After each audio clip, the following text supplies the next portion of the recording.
नमस्कार, मैं संतोष भगत। आप देख रहे हैं स्वतंत्र सागर न्यूज़। आपका स्वागत है। वसई विरार महानगर पालिका क्षेत्र में नालासोपारा के विनायका अस्पताल में 7 कोरोना मरीजों की मौत हुई थी। इसी पर विनायका अस्पताल पर मरीजों के परिजनों ने लापरवाही का आरोप लगाकर किया था हंगामा। बताया गया कि ऑक्सीजन की कमी से उनकी मौत हुई।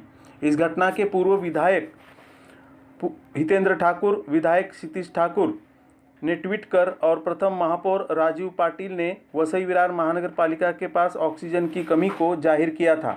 उसके बाद भाजपा जिला उपाध्यक्ष मनोज बारोट ने अपने बयान में ऑक्सीजन की कमी के मुद्दे को सही ठहराते हुए भाजपा युवा मोर्चा द्वारा किए गए आह्वान का समर्थन किया। वसई विरार शहर महानगर पालिका का पूरा व्यवस्थापन भ्रष्टाचार के खाई में पड़ा हुआ दिखाई दे रहा है। आइए सुनते हैं मनोज बारोट के साथ बातचीत में उन्होंने क्या कुछ कहा। स्वतंत्र सागर न्यूज़ के लिए संवाददाता यूसुफ अली की ये रिपोर्ट।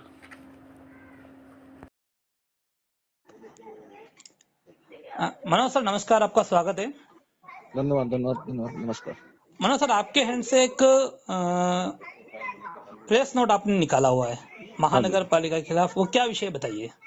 विषय ये है कि परसों रात को 12 बजे एक बड़ी चैनल ने ऐसा दिखाया था, मराठी चैनल ने, कि विनायका हॉस्पिटल के अंदर ऑक्सीजन की कमी के कारण 15 लोगों की डेथ हुई।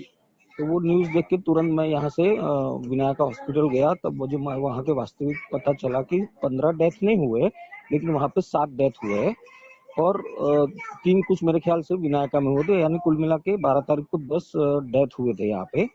और जब ये विषय की जब लोगों में पूरा महाराष्ट्र हिल गया ये बात सुन के कि ऑक्सीजन की कमी के कारण डेथ हुई है, तो उस टाइम पे अचानक से रात को ये लोग ने कुछ महापालिका ने एक प्रेस नोट भी निकाला है कुछ कि भाई ऐसा ऐसा ऑक्सीजन की वजह से नहीं हुआ। तो मेरा सवाल ये है कि जब 2 दिन पहले हमारे यहाँ के एक्स मेयर राजीव पाटिल जी का एक ऑडियो वायरल हुआ था और उसके अंदर उन्होंने स्पष्ट कहा था कि भाई वसई तालुका के अंदर इसकी ऑक्सीजन की कमी है।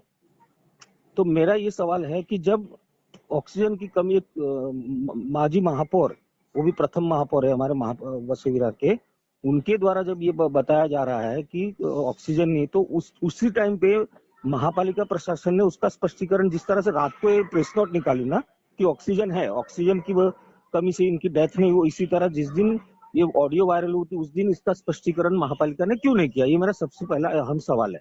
दूसरा सवाल कि जब अभी आप रोज का रोज इनका महापालिका द्वारा अपडेट दिया जाता है कि भाई इतने आज नए पेशेंट मिले, इतना डेथ हुआ, आप 12 तारीख और 13 तारीख का 2 दिन का आप जो अपडेट देखिए, 12 तारीख के अंदर उन्होंने 2 डेथ दिखाया है और 13 तारीख के अंदर उन्होंने 3 डेथ दिखाया, यानी टोटल 2 दिन के अंदर महापालिका दिखा रही है 5 डेथ है। जबकि 12 तारीख को ही 10 डेथ हुआ, वो क्लियर कट महापालिका अपनी प्रेस नोट में इश्यू कर रही है। तो वो आंकड़े से क्यों खिलवाड़ कर रही है, ये मैं पूछना चाहता हूँ महापालिका से।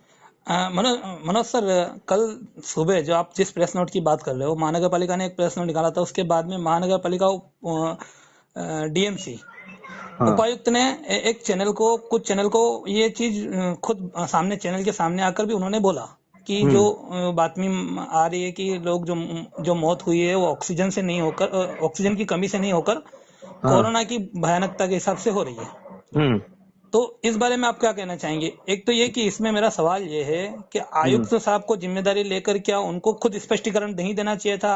आईएएस ऑफिसर जो है वो बैठे हुए हैं, उनको आपको आपकी बात, आपका जो कहने का मतलब मैं अच्छी तरह से समझ गया। मैं इसका स्पष्टीकरण इस तरह से देना चाहूंगा कि हमारे, भले ठीक है ये देर से ही सही, लेकिन हमारे वसई तालुका, अपने वसई के आमदार माननीय हितेंद्र ठाकुर जी ने रात को 11:37 पे ट्वीट किया है 12 तारीख को कि हमारे वसई तालुका के अंदर सिर्फ 3 घंटा चले उतना ही ऑक्सीजन अवेलेबल है।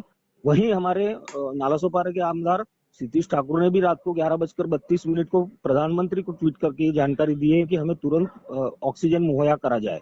तो मेरे को एक समझ में नहीं आता है कि जब एक दो आमदार यहाँ पे बोल रहे हैं कि हमारे तालुका के अंदर ऑक्सीजन नहीं है, एक माजी महापौर बोल रहे हैं कि हमारे पास ऑक्सीजन नहीं है, और हमारी महापालिका बोल रही है कि हमारे पास ऑक्सीजन का स्टॉक है, और मैं ये बोलता हूँ कि जब एक जिम्मेदार व्यक्ति होने के नाते यहाँ का कमिश्नर ने जब इतनी बड़ी जब हंगामा हुआ तो विनायका हॉस्पिटल में खुद जाना चाहिए था वहां पे, लेकिन कमिश्नर वहां नहीं गया है। ये कमिश्नर की एक तरह की गैर जिम्मेदार वर्तन किया कमिश्नर ने।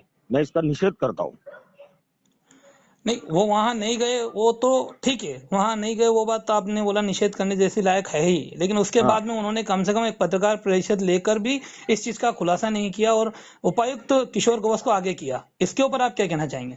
नहीं, मैं बोलता हूँ वो किसी को भी आगे करे, सिर्फ फाइनली रिस्पॉन्सिबिलिटी कमिश्नर की होती है। वो म्यूनिसिपल कमिश्नर के नाते कुछ भी अगर अच्छा होता है तो भी क्रेडिट उसको मिलती है, और बुरा होता है तो भी उसके लिए रिस्पॉन्सिबल 100% वसई विरार महापालिका के म्यूनिसिपल कमिश्नर होता है। और मनोज सर, एक आखिरी सवाल ये है कि वसई का एक समाज सेवक है स्वप्निल डिकुना। हाँ कल मैंने उससे मुलाकात भी लिया था और उसने ऐसा बताया है कि उसने पर्सनली दोनों तीनों कंपनी का जिसका नाम डीएमसी उपायुक्त किशोर गौस ने लिया है, उन हाँ तीनों से उसने पर्सनली तौर पर बात किया और पूछा कि ऑक्सीजन हाँ का हालत क्या है, तो उन्होंने डिनाई किया कि ऑक्सीजन अवेलेबल नहीं है। हाँ। और खुद किशोर गौस अपने बयान में ये बोल रहे थे कि हमने ऑक्सीजन रायगढ़ से मंगाई। हम्म। तो इस पे क्या कहना चाहेंगे? नहीं, अभी क्या है ना, ये जो ऑक्सीजन को लेके आपको पता है कि 12 तारीख को ही दोपहर में हमारे युवा मोर्चा के कार्यकर्ता अपना गैलेक्सी का जो यहाँ पे है वहां पे गए थे। तो क्योंकि हमको ऐसी हमारे कार्यकर्ताओं को ऐसी जानकारी मिली थी कि वसई को ऑक्सीजन न मिलते हुए कहीं ना कहीं इसका ब्लैकमेल किया जाता है, बाहर बेचा जाता है।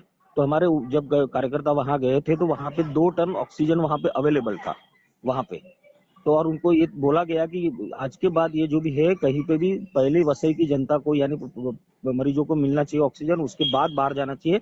अदरवाइज भारतीय जनता पार्टी रास्ते पे उतरेगी। ये हमारे युवा मोर्चा के कार्यकर्ता उसी दिन दोपहर में जाके आए। वो शायद आपने सोशल मीडिया पर वो पोस्ट भी देखी होगी। ठीक है सर, आपको हमारे से बात करने के लिए बहुत बहुत धन्यवाद। धन्यवाद सर, धन्यवाद। ओके सर, धन्यवाद।